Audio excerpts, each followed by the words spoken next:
It is Monday, beginning of the week for the Transformer world. Hope everyone's having a good time starting the work week and just trying to get by, keep you entertained as best I could.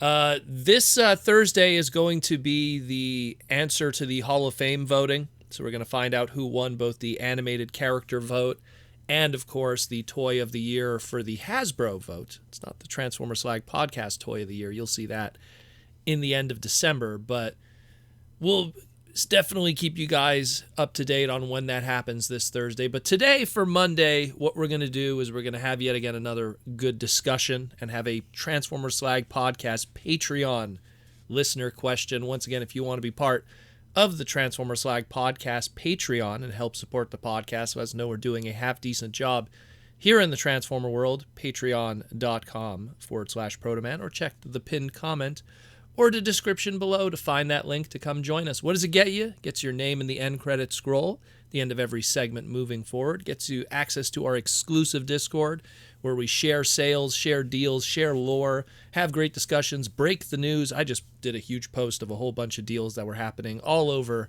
the United States. Save money on your hobby. It's an expensive hobby. You could save some money on it, save a couple bucks.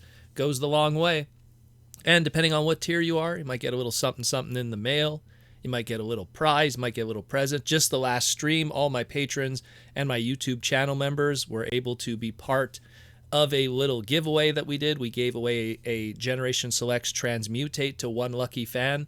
So easy as that. We cover the shipping, we send you the item, have a good time. Everything's golden. So we got a Patreon listener question today, and this is a Patreon listener question from JC Red Lion, who's been with us for a while now. And JC's got a long one here, so let's jump into that, and you guys could participate also in the comments and give your opinions. He says, "Hello, Proto Man. I got a Patreon listener question for you. I apologize ahead if it's too lengthy." Nothing wrong with length. Let me tell you something, giggity.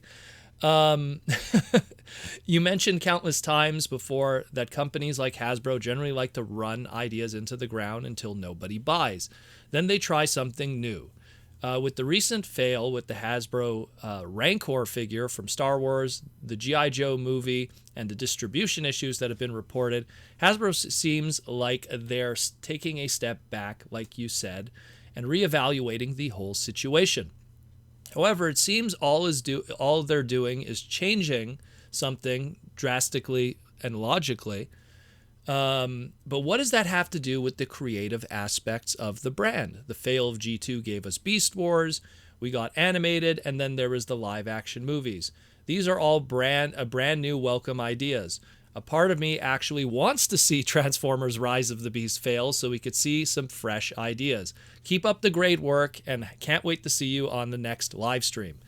Well, thank you, JC Red Lion, and that was a little lengthy, but it don't matter as long as you get your point across. Yeah, I've said this before, like, when it comes to the Transformers brand is, the light always comes, or what is the old saying, the sun comes through after the storm. And that really is the case with Transformers is there was a few, I don't want to say dark periods, but definitely periods where the brand wasn't in its best health. And, the worst year for Transformers ever was 1992, but that was just more because not a lot of product was coming out. And then the following year, they created Generation 2, and Generation 2, despite the fact that it was put together very safely, like 80% of that launch line of Generation 2 was repaints and retools, like nothing was new. And except for a few figures here and there. I know people are going to be like, well, don't forget Rapido. I get you. But I mean, like most of the line, if you actually look at it, a lot of it was retools and repaints from previously existing molds. And there wasn't a new show. They just repackaged the G1 episodes, and they repackaged, pretty much everything. The only thing that was really new was the comics in a lot of ways. But even with all that safety net and all of that, careful stuff that they did between 93 and 95, they just didn't find an audience. Look, the same year in 1993, Power Rangers debuted and took over the world. So, G2 didn't have a chance, even if it wanted to have a chance, So it's something where there was a huge failure from G2. A lot of time and energy was put into it. And Hasbro decided to, pass the Transformers brand to their Kenner division. And Kenner at the time was more known as being the action figure kind of branding for Hasbro, while the Hasbro company itself was more for their gimmicky stuff and, more of the playable aspect kind of and toyetic stuff, where the deep action figure community of the Batman animated series and Star Wars and stuff like that was all under the Kenner brand at the time.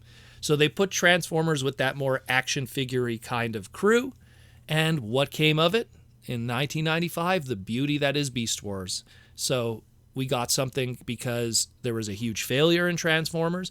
They figured, well, let's go back to G1. G1 always works, and G1 was G2 repackaged, but it just didn't work. And so they went completely in another direction, and because it was so fresh and different, and to be fair, I love Beast Wars to death, but I think them having a CG series at the time when not everyone had a CG series, I mean, literally at that point when Beast Wars debuted, there was like Insectors, Reboot had just come out. Trying to think of a few others that existed. Maybe you could count, obviously, Toy Story as a movie in theaters. Like, there really wasn't a lot of CG animation at the time, Mainframe being like literally the forefront of that. And that really helped Beast Wars in a lot of ways, I feel, also kind of get that audience and attention. But going very different did help the brand extensively. And we would see that again where, Beast Machines didn't do very well. And they just bought themselves time again with a repackaged line in a lot of ways, which was Car Robots, Robots in the Skies being localized here in the West. And then they started with the Unicron trilogy. Then that saw a bit of a boost because it went in a different direction, much more toyetic, much more, collect them all, playing off of the Pokemon popularity in 2001 especially. And what happens after that? Well, got a little quiet around Cybertron, and then they saw some decline in sales. People weren't really caring about it anymore. They were more into their Beyblades and their Bakugans, and I'm trying to think of some others here. Obviously, stuff like even, Bionicle was still popular at the time. Pokemon was still, ranking it in. So there was a quiet period for Transformers again, and that's when the movie came in. Now, the movie was more just, perfect timing. The movie wasn't really born out of let's take some risks.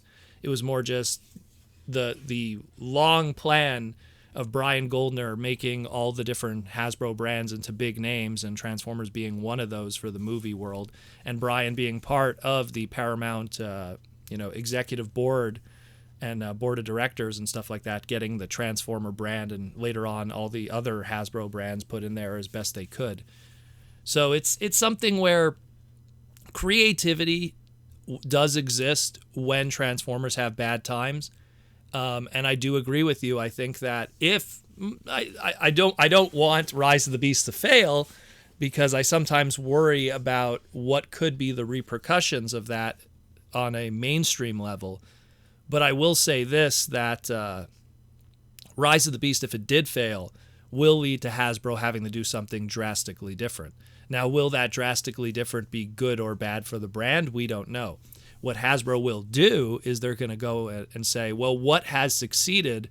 Look, this Rise of the Beast movie comes out, it didn't do well, the toys didn't sell well. Let's say like in the fictional world that does happen.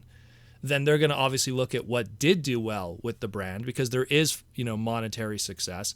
They're going to look at HasLab and see how those were successful. They're going to look at, the more higher end retail products and how it seems like our Titan classes still sell and are more, G1 flavored kind of stuff. And we just did a Beast Wars kind of related movie and it didn't do well. So we're going to try to avoid doing that stuff again.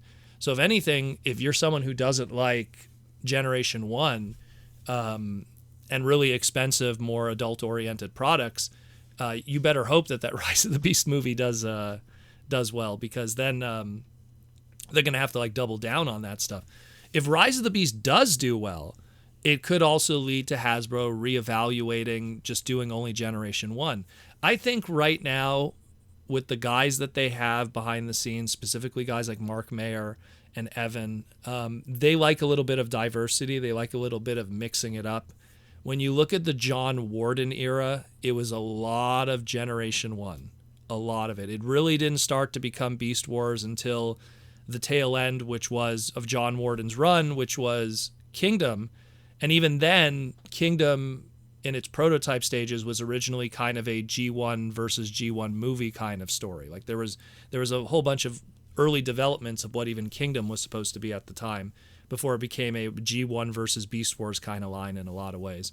So like the John Warden era was very G1, where this new era now with Legacy, with Mark Mayer and Evan Brooks and the whole crew, they're a lot more, hey, let's put a G2 character, let's put a Diaclone character, let's put a Beast Wars character, let's put an Armada character, really giving us a lot of different stuff. So I feel that, I don't think we need Rise of the Beast to fail right now to have something different, because we already have a lot of different stuff. But I do feel that if Rise of the Beast does fail, it will hurt the brand from a mainstream standpoint, because let's be real, if we don't have a Transformer anything in theaters, the casual audience isn't going to care. And the truth of the matter is you need to have that casual audience. And I feel like we need to have that sweet spot where we're not like crazy Marvel popular, because then it just gets bogged down, and before you know it, we're having, just absolute garbage on streaming services just to have more Transformer product out there. You want to have in that sweet spot where they know that if they put out something and it doesn't do well, it could hurt the bottom line. So they got to make sure to put out the best possible product instead of just forking out a whole bunch of product that might not be good. That's kind of the balance that you have to have, which is when you have extreme success and fans that are willing to eat up anything you do, you're just going to be putting out a lot of crazy stuff. When you don't have that success, and you could be at any point where it could be complete failure, you got to be more careful about what you do, because it's very important that you find that success. And I mean, let's be real, like creativity, we got a lot of creative guys at Hasbro right now. I've pointed them out when they've made mistakes, and I've pointed them out when they've done incredible stuff. I don't lean on either side, but it's something where how I see it is the creativity is there. I think that I do agree in the sense that the storytelling has suffered. And I'm not talking about the comic book stuff. That's a whole other animal. But the sad truth is not a lot of people, if at all, are reading comics. IDW had a lot of financial problems just because people aren't reading comics. The comics could be absolutely amazing, and some of them really are, especially the last bot comic and the last bot standing comic, and of course the Beast Wars comic, the Burcham book. Those were fantastic, but no one's reading them. No one's reading them. No one's reading comics. And as a result, those don't really become a foundation for anything from a storytelling standpoint. It's all about television and movies and streaming services. And Hasbro right now is in a funky place because they put out a BotBot series with absolutely zero BotBots product on the shelves at the time, which is terrible synergy. Absolute terrible synergy. You have people that are not Transformer fans watching something that's trending on Netflix. They enjoy the brand, and then they go, I want to go out and buy it. And they go to Walmart, they go to Target, or in the case of the United States, in case of Canada, they go to Toys R Us, and there's no BotBots product out there. You just lost yourself a customer. And since they're already at Walmart, hey, those Roblox are looking really good, or oh, hey, those Nintendo toys are looking really good. You just gave money to someone else since they're already there, because your product wasn't. So that was a really silly move. Combined with the fact that, the Netflix War for Cybertron trilogy was not well received when it was all said and done. And, it's kind of sad how short Cyberverse was and how long we've had to wait for our next movie entry. So it's been very limiting. Now I'm hoping that something like Earthspark will be fresh and new and enjoyable. I hope it is. I mean, it could easily be not enjoyable. But we won't know until we see it. I don't like to get hyped about a series until I actually see it and everything. And all we've had is a couple teasers, a couple images here and there, and a couple short little clips to kind of give us an idea of what's going on. But we shall see. We shall see with that one. But creatively, I think that the opportunities are there. It's not as strong as it used to be. And I think a failure of the Rise of the Beast right now, while it would breed probably an opportunity, what that opportunity might be in the modern world we live today, where more than ever people aren't really paying attention to, pop culture stuff that isn't made by Disney, unfortunately. Like you just have their slew of crazy fans that'll consume anything. And then you have the smaller pop culture communities that are still huge, but when I say small, I mean we're just smaller than the Star Wars and the Marvels. And something like Transformers really needs to get that mainstream attention in order to bring people in, just to keep that fandom alive in a lot of ways. We always have people that leave the fandom. You have to have people that replace them too. It's a long and deep discussion, because it's something that I talk about all the time when it comes to the marketing of the brand, and how I feel that right now the marketing is really suffering, where I feel that the marketing people at Hasbro, they're great at marketing to us, and that's fine, but you already got us. You got us for a while. If you're tuning in on a Transformer Tuesday or Hasbro PulseCon or whatever, you're already a fan of the brand.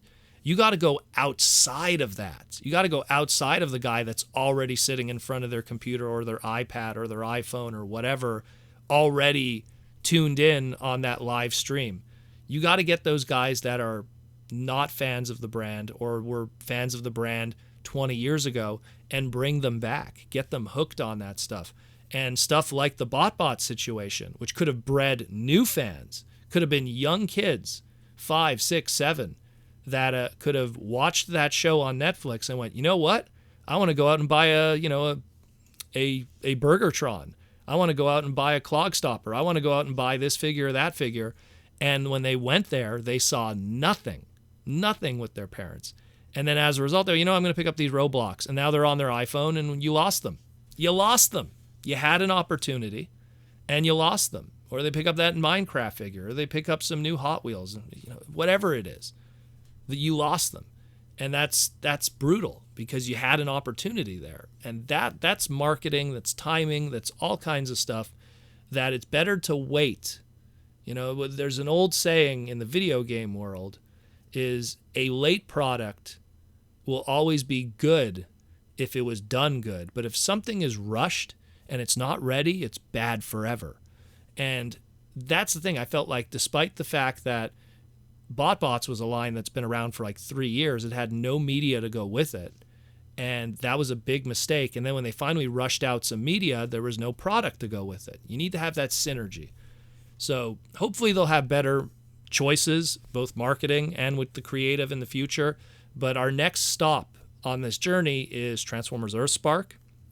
We'll see how they both handle the show in its distribution, both on a streaming service and through Nickelodeon, and how the toys will be received and how that'll work. Because the mistake that they made with our last TV series in the case of Cyberverse was the line debuted, and in the first 2.5 years didn't have a single decent figure. It was all those warrior classes and half transforming core class scale kind of figures and everything. And then we didn't get the true deluxes until much later.